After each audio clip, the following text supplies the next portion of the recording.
Welcome to the FloTrack Podcast. I'm Mia Gibson here with Ashley Tishins. We are in for a big treat. It's a good one, a special one. Episode 700. Woo! Gosh, we had another 100 ones. It's pretty cool. Oh yeah, we are in for a treat. We have some special stuff to talk about today. We have a bunch to preview, including the premier high school cross country championships. We have a few around the country. And then on top of that, the highly anticipated BU opener. So we're definitely in for a good one. And let's start off there. Let's start in Boston. Yeah, that's right. Might as well go ahead and kick it off here with some talk about the BU opener. Obviously, we're coming right off of NCAA cross country championships. So this is always one where you're going to see some of the top athletes, they peaked for nationals, and now they're going to be riding that peak all the way through BU to try to get some fast times to qualify themselves for NCAA indoors. So let's kick it off. I mean, I think the biggest one has to be the 5K here. This is one of the biggest events that people are going to be watching out for this weekend. And not only are we going to see one national champion there, we're going to see two. We're going to see Graham Blanks and Doris Lemgole. They are both entered in the men's and the women's 5Ks here at BU. And so we know, I mean, we saw their fitness at NCAAs, right? We know they're fast and they're going to be the favorites coming in. Graham Blanks last year, we know what he did here is incredible. He ran 13:03.78, was at one point the NCAA record in that 5K, later broke by Nico Young, who went 12:57 at NCAA indoors. However, he said flat out, Graham Blanks did after NCAAs, he told us in the mix zone, like, hey, I'm going to BU and I'm going to try to go after the world standard, which that world standard is 13:01. So if he gets that standard, that kind of makes it easier when you're looking down the line, if you're looking to 2025 at world championships, and if he has that standard and then, qualifies to go there, then he'll be set. So that'll be interesting to see from there. I don't know what you've seen on what do you expect, I guess, from Graham Blanks this weekend?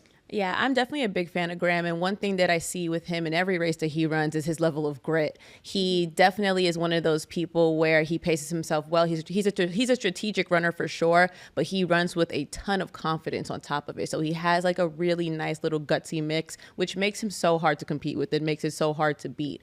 I think the only thing that I'm wondering is how do you pivot from such a successful cross-country season to now going into indoor season? There definitely is probably going to be a level of short-term memory. You're going to have to practice and things of that nature. And then finding that balance between, remaining humble, but also making sure you're exuding that confidence within your competitors. So I think we're definitely in for a treat this upcoming weekend. Yeah, and I mean, we've seen, again, like I mentioned, we've seen him do this before. Last year, he won NCAAs and then bounced back to have such a phenomenal performance here at BU. And now he's going to be trying to do the same. And I'm glad that you mentioned, I think if you're looking at Graham Blanks, he is a gritty runner. We've seen him gritted out before on the track. So I think that's important here. I mean, if you look at how he ran that cross country championship meet, he made a huge move up that final hill on the back stretch with about a K to go. And that was the winning move. And, sometimes in a 5K, especially indoors where you're running lap after lap after lap, sometimes all it does is just take one move with 1K to go like that. And then boom, you've broken up the race. So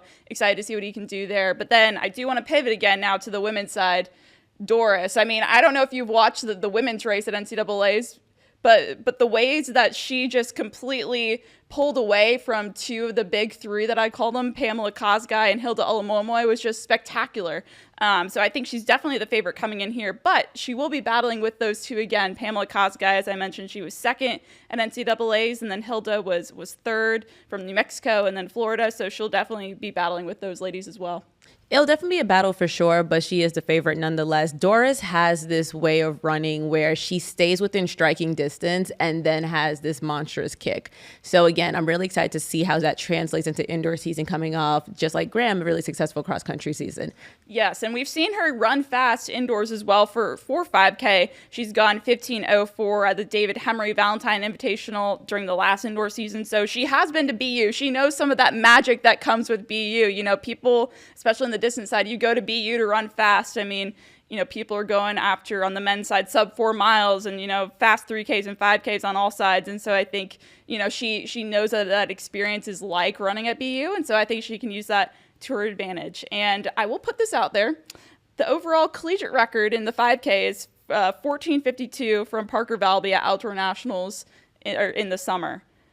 I mean, we could see it happen. If you're on a fast, if you're on a fast track like BU, I think it'd be interesting to see if Lemgale or if Pamela or Hilda, they try to go after something really fast like that. And one thing that she has on your side, kind of to the point you made about her being there before, that experience, that familiar sense of a track, it goes a long way. It's like those intangibles that really helps to create a successful runner, a successful race, things of that nature. It's just like this pedigree that you come with that experience. It's just things you cannot be taught. You just have to experience it. Yep. And the next time you come around, you already know, like, you know what?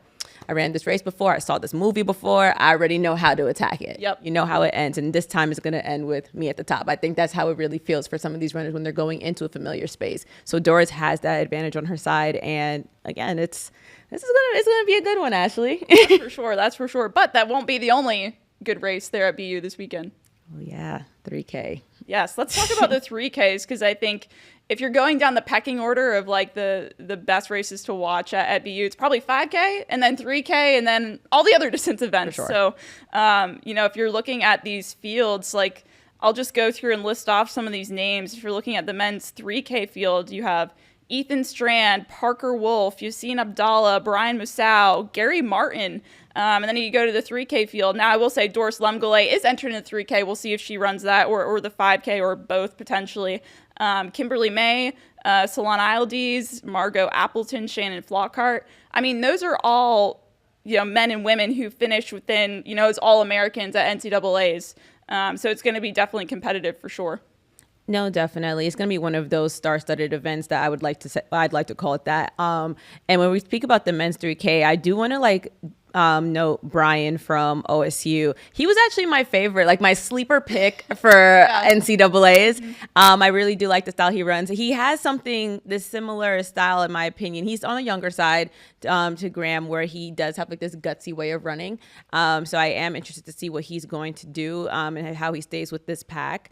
And I do hope Doris runs that 3K as well. It is a lot of distance on her legs in one day, but I don't think it's anything that she can't do. And I do think it's a challenge that she can 100% face.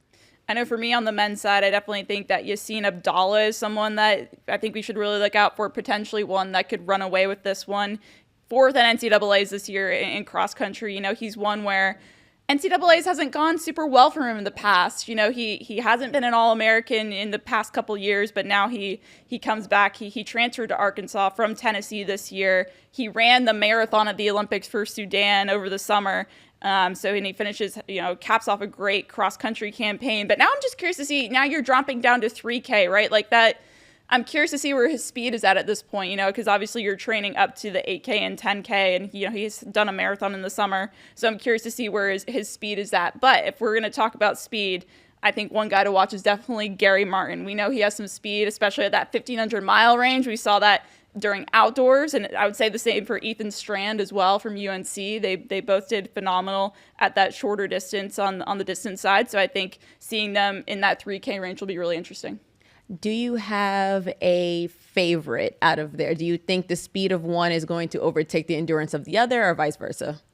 That's a great question. I mean, I like to say I think Yassine Abdallah probably has some of that grit to get it done. But, Gary Martin is also, he had such a phenomenal cross-country season for him that I can only think that, hey, if he had such a great season, it can also translate to the track as well, even though, you're not focusing as much on speed during the cross-country season.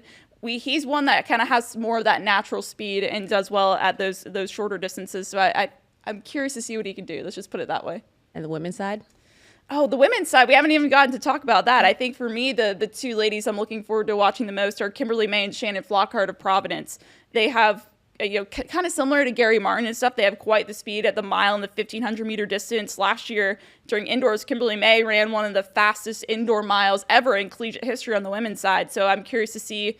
Again, you're dropping back down a little bit. For the women, you're not dropping back down as much because they only compete up to 6K during cross-country season. So you're only dropping down now to 3K. So I'm curious to see maybe just how they're going to fare in their first track meet of the season. But again, BU, it can provide some of that magic. This is really when you see some of the fastest performances of the entire season on the distance side. So curious to see how it goes. Do you think that if Doris decides to run that 3K as well, do you think she'll be able to be within the pack, or do you think maybe fatigue may set in, or just beginning of the season battles? So I think here for Doris, I don't anticipate that she would do both. She would probably pick one or the other. But if she were, and say she does do the 3K instead of the 5K, I mean, we've seen the kind of kick she can have at the end of a race. We saw that's how she won NCAAs and pulled away from Pamela Kosgei and Hillel Omomoy. So I think that if she were in that 3K, that would be something to watch out for. You got to watch out for her kick. That is something you have to watch out for. As we speak about things we need to watch out for, do we have potentials of distance runners who can have a breakout year starting with this opener? Good question. I think if you outside of the 5K and 3K, there are a couple athletes in the mile and the 800 that I think we need to keep our eyes on. I'll begin first on the men's side. I have to say, this goes back all the way to his high school days. I am a huge fan of Tanoda Matsatsa, and he knows we're all fans of him at FloTrack and Mile Split of Georgetown. He's going to be in this men's mile here. He was 9th in the 800 as a true freshman at NCAA Indoors last season. I mean, he has the ability to go really fast in the mile. He went sub-4 as a high schooler, which we all know that is such an elusive club. But he hasn't ran the mile in college. He's ran the 1,000, which you can see up there. He ran 2:18 last indoor season, one of the fastest times ever in collegiate history as just a freshman. So I'm just really curious to see how he does now moving up a little bit to a distance he hasn't really done since high school. He has 146 800 meter speed, which is pretty elite. So I'm curious to see how he's coming off of fall training and opening up his track season here, kind of going up in distance a little bit. Okay, no, for sure. I'm really interested to see how that goes as well. I want to circle back. We're definitely going to talk more about the BU breakout stars. As we're talking about this runner, do you think in the future for outdoor season, would he be able to do something big for the mile or a big 800 meter run?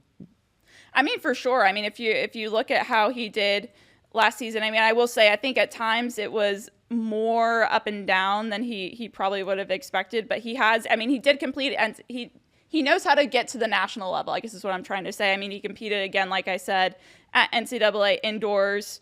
He's gone 145 even in the 800. He did that over the summer at the Penn Relays Summer Showcase. And, he didn't make it out of the first round of the 800 during outdoors. But, I mean, hey, last year he was just a freshman. So if you're seeing that type of success, I mean, hey, maybe he didn't make it to outdoor nationals. But I think just having a lot of that experience, running fast times, running with these elite fields, that experience, it adds up. And so I think once you get a lot of that, I think sophomore year could really be his year. Nice. Yeah, super premature, but I got excited after we started rolling out the stats for him. Tanoda's the real deal. Again, he went 3:58 in the mile as a high schooler, so he knows how to go fast at that longer distance for him. Oh, yeah, that's pretty evident. Yep. Now for the women. Women, I'm also going to go with someone who was a star in high school as well. It's going to be Sophia Goryeron of Harvard. She's going to be in the women's 800 this weekend at the BU opener. And like I said, like Matsatsa, she was someone that was a very high-profile athlete in high school. She even competed at the Olympic trials while she was in high school in that 800. If you're looking at what she did last year during NCAA season, she was 9th at NCAA Outdoors in the 800. She also just finished running a cross-country season for Harvard, even though she's more of a middle-distance runner. She ran at NCAA, so she had a full cross-country season to kind of build some of that endurance for her. So I'm curious to see now where you're coming off a cross-country season. We know where her true strength lies in that, that 2-lap race with her speed. She has quite the speed arsenal there, but curious to see now after running some cross-country, where her speed endurance is up in particular after doing that this fall. She has gone 2 flat before in the 800, and I think really this year, I would like to say that she's been waiting for her breakout, I think. She's been on the cusp. I mean, she's made NCAAs quite some times, but I think she's waiting for that breakout to be, top 5, top 3 in the NCAA, and this year I think could be her year. Yeah, I was just about to say there has to be a level of adaptability that she's now gaining being at Harvard. I wonder, how do you think that's going to translate coming into this race after kind of changing up? I'm sure she'd have to change up her training strategy to an extent. Yeah, a little bit. I mean, even though if you look at what she did last year, she also she did the same thing. She ran NCAAs last year, and then she turned back around and she actually ran the mile last year at the BU opener. She ran 4:36 in that mile. So that's a pretty big bounce around. She's still, despite running, I guess you can think about it there's a reason why she's running cross country, I think, to build a lot of that endurance, which can pay dividends even when you go down to, 800 a mile, the more of that midi range. So I think really we've seen her do this before, bouncing back from NCAAs and coming into a shorter race and doing well. So wouldn't be surprised to see the same here. She might give us a kick of the week in the future. We're saying all of this. Oh, for sure. Okay, let's stray away from BU for a second and talk about high school. We have a good amount of meets happening this weekend on the national level. And let's start off with Nike. Yeah, it's NXN weekend. It's what I would say the biggest weekend for high school cross country, on that level. We also have RunningLane too, but I know we're going to get to that in a little bit, but let's just focus on NXN.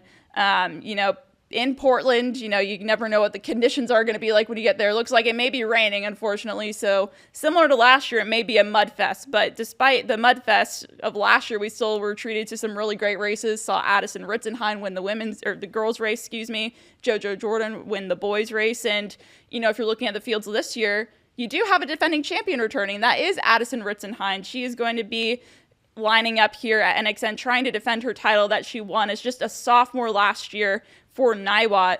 If you look at what she's done already this season, she's been just phenomenal. Typical Addie Ritzenhein, 16:31 5K PR just a couple weeks ago to finish second at the Nike Southwest Regional.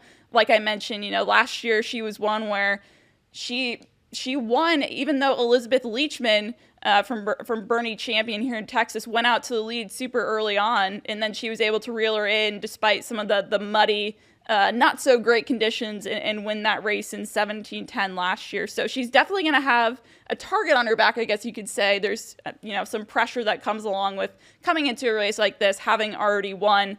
But if we know anything about Addie Ritzenhein, her dad is Dathan Ritzenhein, so that she's going to be able to handle a lot of that really well. But then, if you're looking at the rest of the girls' field, I think there are a couple other athletes, some heavy hitters that we want to watch out for. I think Jane Hendegren definitely has a shot to beat Addison Ritzenhein and win this title here. She's out of Timpview in Utah. I don't know if you saw this, but just a couple weeks ago, she ran the fastest ever U.S. high school girls cross-country 5K at the Southwest Regional, where she beat Addison Ritzenhein 15:50. I mean, 15:50 for cross-country for high school is just it's hard to fathom almost. So, but at the same time, Jane Hendegren has been someone that's been on our radar for quite some time. She's always been at the top of that national level. And so seeing her have that breakout 15:50, it doesn't necessarily come as a surprise, but I think in that way, she's already solidified herself now as perhaps the favorite coming into this race. Right. To that point, two-part question, Ashley. Okay. I'm going to start with Jane. What does she have to do? What is the mindset looking like now that you said Addison does have a target on her back, being the reigning Nike champ? She just beat Addison. We're coming into not so great conditions. For us as fans, it's definitely fun conditions to watch people kind of grit it out and have this little slugfest, quite literally, in muddy conditions in Portland. But what does this look like for Jane to finish this job? I think honestly, if you're looking at this, I think the name of the game is to stay patient. I think last year we saw where some people who weren't as patient, they suffered in the back half of the race. Elizabeth Leachman was not patient going into this race, for instance, and she would end up winning Foot Locker because we all know Elizabeth Leachman was one of the fastest runners in the country last year for cross country, but she decided to go out really hard from the get-go and had a huge gap on the field, and then she just wasn't able to, in those conditions, really hold on. The footing isn't as great. It takes a little bit more effort, I think, to run fast in that course, especially if it's not, dry or anything like that. So I think that's going to be whichever lady can stay composed throughout the race and then have enough left in the tank to pull away. I think that's really the best race strategy here. Second part of the question then. Addison, target on her back. There is definitely a level of poise that you have to have and make sure you're not, showing anyone any fear. How do you do that, knowing that you actually just lost to Jane not too long ago? Well, I think if anyone knows who Addison Ritzenhein and, Niwot, where she trains and where she's coached, the team she's for, they prepare really well. I think she's one where she just loves to race. Time and time again, if you see her at a race, she always has a big smile on her face afterwards. And she's just one that I think she's a gamer, but she also just, she takes all that in stride, right? So I don't think any of that pressure is going to get to her. But again, like you mentioned, she just is coming off of her only loss of the season, which was to Jane at the Southwest Regional a couple weeks ago. So there will be a little bit of that mental, hey, like I did just get beat by Jane, but how do I bounce back on this course where I've won before? I do think that's part of to her advantage is she knows how to win on this course in maybe conditions that aren't the best. Oh, those are fun storylines. That's for sure. Let's transition over to the boys. What are our thoughts, Ashley? Yeah, I think for the boys' side, it's this year to me, if you're looking at the high school landscape, it just feels a lot more wide open. I think there are a lot of individuals that could come in here and take this title. I think if you were to go through just a couple of the few that could be the favorites at the top, I do have 3 boys that I think could be at least favorites for me. I'll begin first with Juan Gonzalez of Fremont in Nebraska. He's been undefeated on the year. He won NXR Heartland and Foot Locker Midwest. I mean, if you're going undefeated all year long, that's definitely a great sign going into NXN. He's one that's really just had a breakout season this year, coming onto the national radar. So I'm excited to see what he could do at NXN. And then I think you also can't, talk about a winner at NXN without talking about the top returner from last year, which is Manny Putz of Onalaska in Wisconsin. He was 5th overall last year as a junior. This year he was 2nd at the Heartland Regional to book his ticket to NXN. He was undefeated all season long up until that Heartland Regional where he finished 2nd, and then he also finished 11th overall recently at the Foot Locker Regional coming into NXN. If you're looking at someone like Manny Putz, it was NXN last year where he truly had his national breakout. I think that's really when he finished 5th and crossed that line, I remember talking to him afterwards, and he was just elated because he had realized, like, hey, this is like my biggest performance I've had on my resume all year long. Sometimes if you're looking at, he's from Wisconsin, I feel like maybe doesn't get the type of spotlight that maybe some other people from other states would, not as big of a distance running state. So I think, he knows he has a little bit of that chip on his shoulder. He knows what it takes to compete really well on the day at NXN. And I think he's definitely going to be one of the favorites. And then I know I keep going on and on and on, but I do have one more final boy I want to mention here that I think could contend for the NXN title, and that's Keegan Smith out of Tennessee. And he has had quite the year. 14:23 for 5K this year for a career best. He did that at the NXN Southeast Regional. He has won all but one meet this year, which was when he finished 3rd at Adidas Cross Country Challenge. He didn't make it to NXN or Foot Locker last year, so a little bit of a redemption arc here now in 2024. And I think if you're looking at someone like Keegan Smith, if this race comes down to a foot race over the final, say, 400, 800 meters or so, he has speed. He's a 151 guy in the 800, and he's gone 407 for the mile. So that could definitely play to his favor in this race. Do you think he has enough with speed to potentially beat Juan? I think so. I think if you're looking at Keegan Smith, he's someone where he's been on the national radar essentially his whole high school career. But I will say, even though despite that, he's never been able to really quite get it done at nationals on the cross country stage. So I think that, coming into a race like this where he's already had such a successful season, beating some talented athletes at the NXN Southeast Regional and such like that, I think that's something that he can use to his advantage. For sure. I think, as you were listing off his resume, it seems as though this is the year where he's finally getting it right, where there was a mental switch. Whatever he wasn't doing last year, he's definitely doing this year. So I'm excited to see what he ends up doing. Yes. I think that'll be really interesting. And then before we move off NXN, I do want to mention too here, I know we talked about the individuals, but I also want to mention some of the top teams to watch as well. If you're looking on the girls' side, Air Academy is the defending champions. They are back. Little teaser here. Stay tuned for our Workout Wednesday with Air Academy dropping tomorrow, preparing to defend their title at NXN.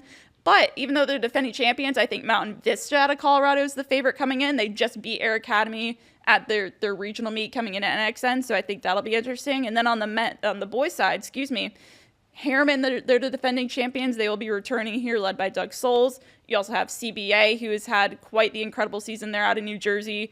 They've been a powerhouse for such a long time. Curious to see if they can get back on the podium again at NXN. And then American Fork, they have an interesting one where they've been dominating all season long, but they needed they needed an at-large spot to get in. They didn't qualify automatically for NXN out of their regional, but they, again, like I mentioned, they've been a great team all year long out of Utah, and then Niwa out of Colorado has been very strong as well on the boys' side.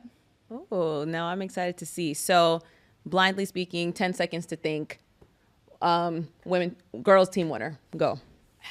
I'll probably go Mountain Vista again. I think that they've performed really well all season long in Colorado, so I think they're going to be the one to be on the girls' side. And then I think for the boys' side, I've got to go Harriman. You know, Doug Souls knows how to prepare his teams for NXN. If you're looking at what they did last year, they didn't have a perfect season going into NXN, but they won the one that mattered. So he knows how to prepare them for the day that matters, and so I think they're going to be hard to beat on the day.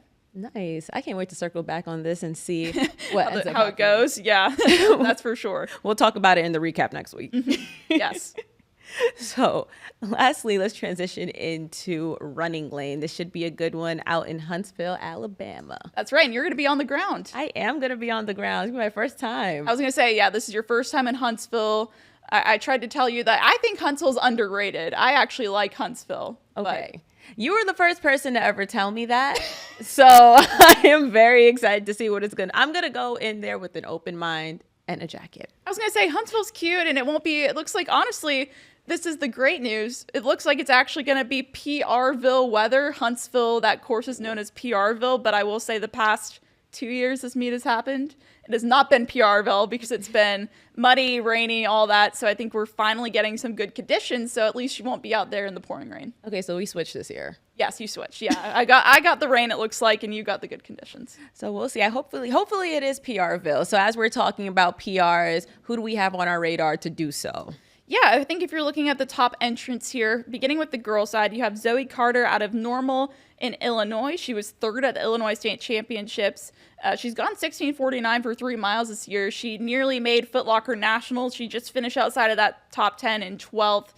So she didn't book that ticket, but she's going to go to RunningLane, try to run fast. I'm curious to see what she can do on a course like the one in Huntsville, where it's really fast. It's one where there's just long straightaways and then some curves. But again, those long straightaways and pretty flat make it for a course you can really PR. But I think for me, my favorite here going into RunningLane has to be Summer Wilson out of Irvine in California. She just finished third at the CIF D3 championships in cross country. She's been a consistent figure up in California all season long and even dating back to, previous years. So I think I'm curious to see how she can do here in Huntsville.